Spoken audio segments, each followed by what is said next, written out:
Hello world! Welcome back to another picoGym workout exercise video. In this video, we'll be walking through the Forensics Challenge Shark on Wire 2. Let's get into it.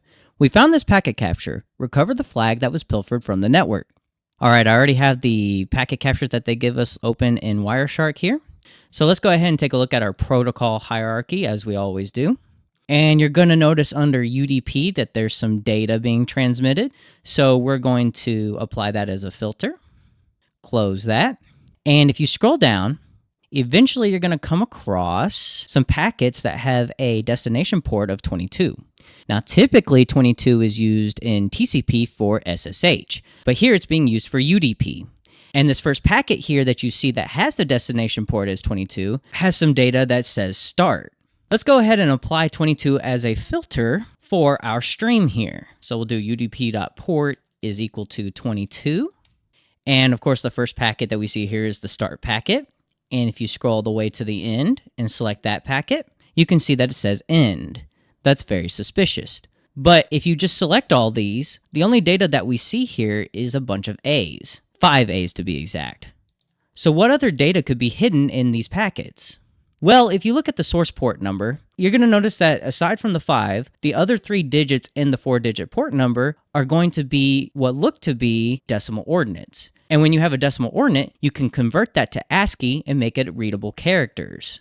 That being the case, aside from our first packet and last packet, which are just 5,000, what we're going to do is take our source ports and substring off the last 3 characters.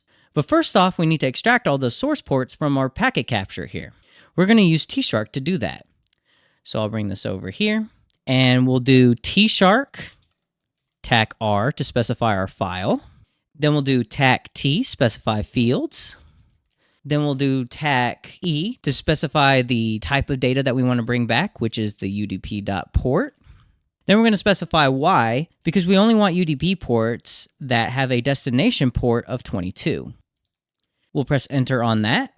And we can see that we get our source ports and our destination ports, which we can take and easily filter out the data that we need, which is those last 3 numbers in the source port.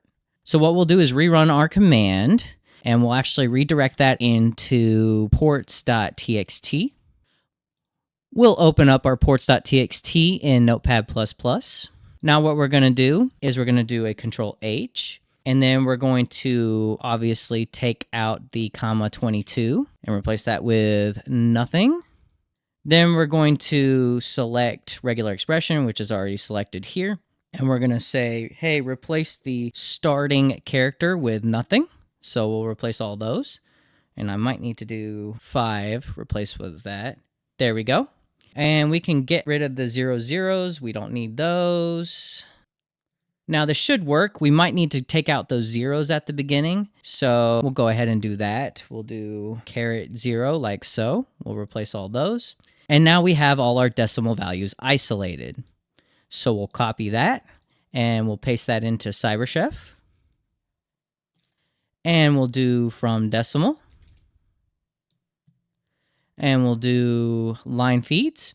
And there's our flag, pilfer data via stego.